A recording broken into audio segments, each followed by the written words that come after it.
This video is sponsored by InVideo AI.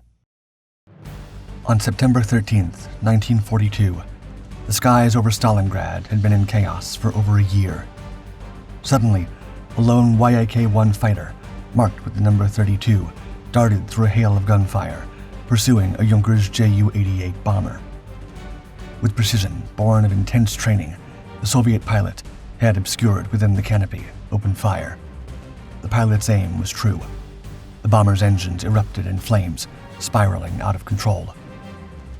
But there was no time to celebrate. A Messerschmitt Bf 109, piloted by Luftwaffe ace Erwin Meyer with 11 confirmed victories, dove right into the Soviet squadron commander's tail. Without hesitation, the Yak-1 swung around, lining up its sights on Meyer's aircraft.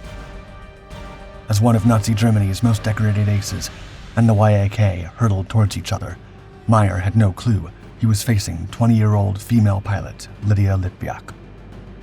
And this was only her third mission.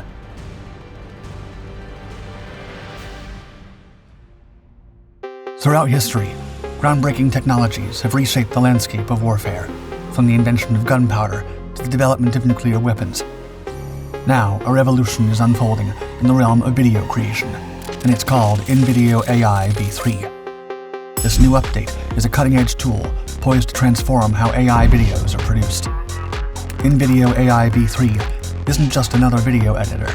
It's a full-scale content creation command center.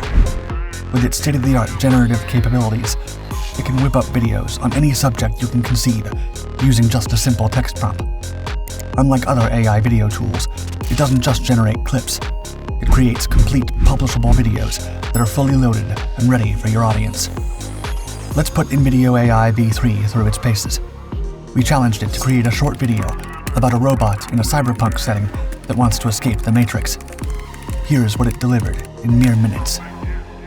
As you can see, InVideo AI V3 means business, but that's just the opening salvo. The true power of InVideo AI V3 lies in its efficiency. Rather than having to use different tools for different functions, it can do everything itself. It's like having an entire army of production personnel at your fingertips, ready to make your most creative ideas come to life with military precision. It allows you to change anything you like, and even add your own voice. While other AI video tools are still languishing in the research phase, InVideo AI V3 is going to be battle-ready in just a few weeks. If you've yet to experience its current version's serious firepower, it's the perfect time to enlist for free using the link in the description, with paid plans starting at just $20 a month. What's more, if you use our code DARKDOCS50, you'll receive double the video creation minutes in your first month. Take advantage of this great opportunity and start your campaign for AI video domination today. In June 1941, as the Luftwaffe unleashed its relentless assault into Russia, every Soviet soldier, sailor, and pilot would be faced with the daunting task of defending their homeland against overwhelming odds. With the Russian skies about to become a crucial battleground in the fight for survival, in the midst of this chaos, Lydia Litviak, a passionate aviation enthusiast, also wanted her own piece of the action. Though she was already a prized employee of the Soviet Air Force, training their newest pilots, Litviak yearned to take to the skies herself and engage the enemy directly. To achieve this, she took a major risk by deliberately inflating her pre-war flight time by 100 hours. The gambit paid off, and she secured a spot in the 586th Fighter Aviation Regiment of the Air Defense Force, an all-female unit formed by the renowned pilot Marina Ryskova. With this team, Litviak first laid hands on the Yakovlev Yak-1, a nimble and robust fighter that would soon become her most essential instrument in the fight against the invaders. As she honed her skills aboard this model, the 20-year-old pilot was determined to prove herself in the male-dominated, combat-ridden skies. In September 1942, Lydia Litviak was reassigned to the 437th Fighter Aviation Regiment, a unit stationed near the fiercely contested city of Stalingrad. Unlike her previous all-female unit, this one was comprised of battle-hardened men, each with their own stories of survival. On the 10th, Litviak and fellow pilots Yekaterina Budanova, Maria Kuznetsova, and Commander Raisa Belyeva relocated to the regiment at Verkhnaya Akhtuba, only to find it deserted and under attack. Upon arrival at another airbase near Srednaya Akhtuba, Flying a Yak-1 marked with the number 32 on its fuselage, the young pilot quickly adapted to the intensity of combat. Her natural aggressiveness and instinctive flying skills earned her respect among her new comrades, including former regimental commander Boris Yeremincha, who called her, quote, a born fighter pilot. Only 3 days after her arrival on September 13, 1942, during her third combat mission with the regiment, Litviak flew into battle over Stalingrad alongside Major S. Danilov and a group of 4 Yak-1s with the mission to intercept and destroy a formation of German Junkers Ju-88 bombers escorted by Messerschmitt Bf-109 fighters. As the Soviet fighters closed in on the enemy formation, Litviak's eyes locked onto a Ju-88 bomber. Quickly, she maneuvered her Yak-1 into position and opened fire, accurately hitting the German-made aircraft. Flames erupted from its engines, and the bomber spiraled out of control, disappearing in a final explosion of smoke and debris. But the skies over Stalingrad offered no respite, and Litviak's battle was far from over. Spotting a Bf-109 diving right in the direction of her squadron commander, Litviak reacted, maneuvering her Yak-1 into position behind the German fighter and unleashing a barrage of well-placed shots. Upon impact, it trailed smoke as it fell away from the fight. As it turned out, the downed aircraft was piloted by Unteroffizier Erwin Meyer, a Luftwaffe ace with 11 confirmed victories. After managing to bail out and landing safely following the fight, the pilot was taken into custody. Eager to confront the adversary who outmaneuvered him, the ace requested to meet the Soviet man responsible for his downing. But when Meyer was brought face-to-face with Lydia Litviak, confusion flickered across his face. Initially believing it was a joke from his captors, it wasn't until Litviak recounted their dogfight with remarkable precision, every maneuver, every dive, and every burst of gunfire with the utmost kind of detail, that the ace's skepticism faded. The 2-1 victory made Soviet pilot Lydia Litviak, depending on the account, the first female fighter pilot to shoot down an enemy aircraft. Throughout September, Litviak continued to dominate the skies over Stalingrad. She reportedly downed another Bf-109 days after her encounter with Meyer, and later that month claimed a Ju-88 bomber. Though official records were scarce, her reputation as one of the Soviet Union's most skilled aviators grew rapidly. Litviak's ability and the characteristic flower painted upon her Yak earned her the nickname the White Lily of Stalingrad among German forces. Often, after successful missions, her intrepid nature shone as she would buzz the airfield, dive-bombing at high speed before pulling her Yak-1 into daring aerobatic maneuvers to celebrate her victories. These exuberant stunts consistently earned her reprimands, but Lydia's confidence and, most importantly, talent and accuracy left little room for concern about consequences.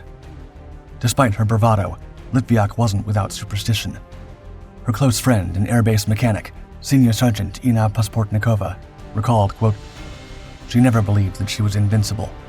She thought that some pilots had luck on their side and others didn't. She firmly believed that if you survived the first missions, the more you flew and the more experience you got, your chances of making it would increase. But you had to have luck on your side."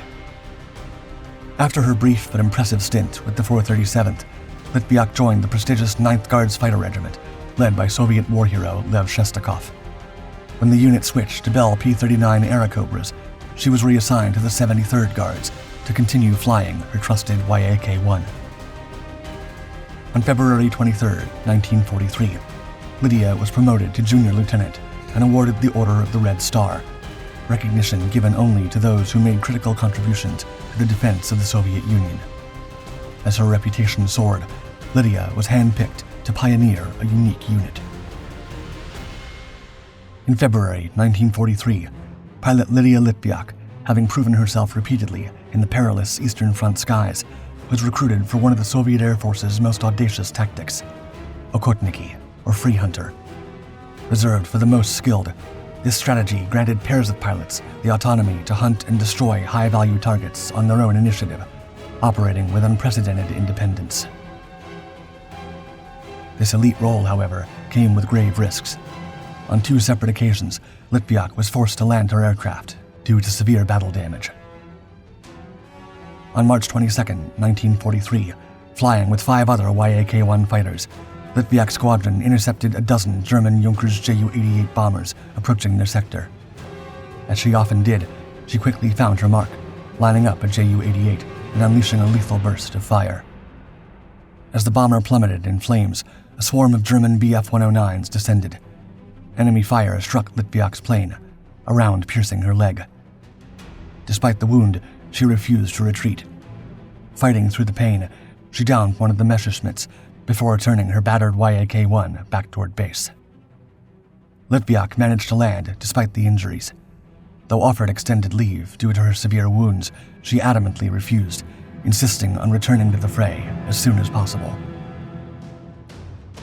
During her time with the 73rd Guards Fighter Regiment, Litviak often flew alongside Capitan Alexei Solomatin, a respected ace known for his daring and skill, with 39 confirmed victories. Unbeknownst to everyone in the unit, he had quietly developed deep feelings for her. But Lydia, focused on the war and her role in it, kept her distance.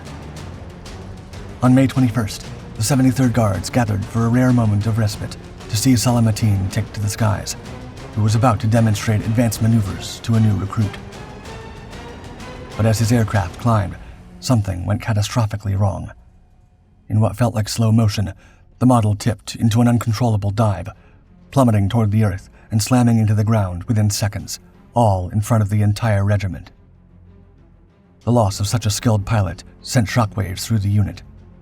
For Litviak, it was particularly hard, as it was only after he passed that she realized she also loved Solomatin.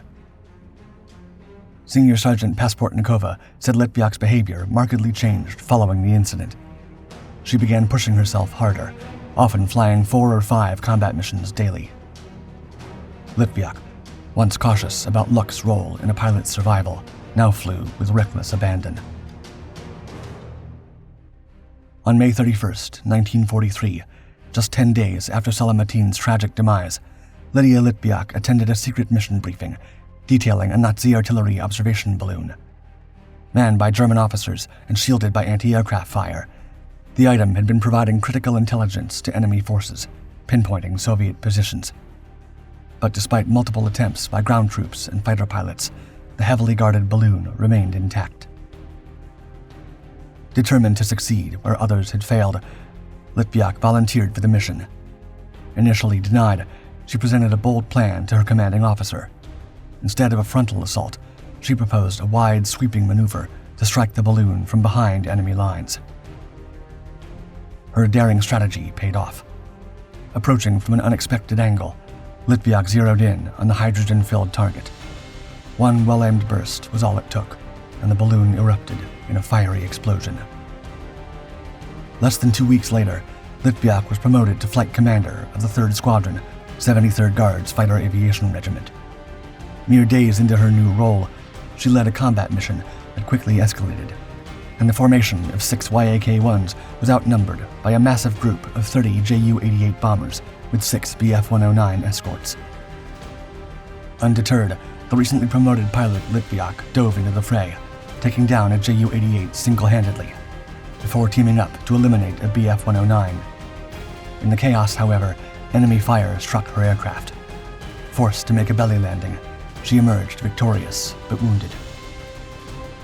True to form, Litviak refused medical leave, determined to return to the skies and continue her relentless assault on Nazi aircraft. On August 1st, 1943, Lydia Litviak took to the skies on her 4th sortie of the day. Tasked with escorting 2 Ilyushin IL-2 Stormoviks back to base, she flew with the same determination that had carried her through countless missions. As Litviak engaged a large group of German bombers, 2 Bf-109 fighters dove toward her from above, unnoticed in the chaos of the battle. Her comrade, Ivan Borisenko, later recalled, quote, "Lydia just didn't see the Messerschmitt 109s flying cover for the bombers. A pair of them dove on her, and when she did see them, she turned to meet them." The battle intensified, with planes weaving in and out of the thick clouds, obscuring the fight from view. Though locked in his own dogfight, Borisenko managed a brief glimpse, spotting Litviak's Yak-1 trailing thick smoke, spiraling downwards as fast as it had risen. Within moments, she vanished behind the clouds. Borisenko descended to look for her, but no parachute appeared. No explosion marked the end of the battle. Yet Lydia never returned to base. Soviet authorities initially suspected she may have been captured, which delayed any posthumous honors. Whatever happened, Lydia Litviak had disappeared just 17 days away from her 22nd birthday. In the decades following Lydia Litviak's disappearance, her loyal flight mechanic, Ina Pasportnikova, refusing to believe she'd been captured, launched a relentless 36-year search for the crash site of the Yak-1. With the help of the public and the media, she scoured vast stretches of land, uncovering the remains of over 90 crash sites and the resting places of many fallen Soviet pilots. Many decades later, in 1979, in the village of Dmitrievka, the remains of an unidentified female pilot were discovered. Though reports differ due to the secretive nature of the Soviet Union, evidence suggests it was Lydia Litviak. Finally, nearly 50 years after her final mission, on May 6, 1990, Soviet President Mikhail Gorbachev posthumously honored Lydia Litviak, who had once defied the odds in the skies above Stalingrad and beyond, finally recognizing her with the title Hero of the Soviet Union. DarkDuck salutes InVideo AI for sponsoring this video. Remember, InVideo AI v3 is soon going to be ready to be your ally in the content creation battlefield. March over to the link in the description now to harness this game-changing technology's current version. Don't forget to use our code DarkDucks50 for your bonus creation minutes. Recruit InVideo AI v3 today, and AI video victory will be yours.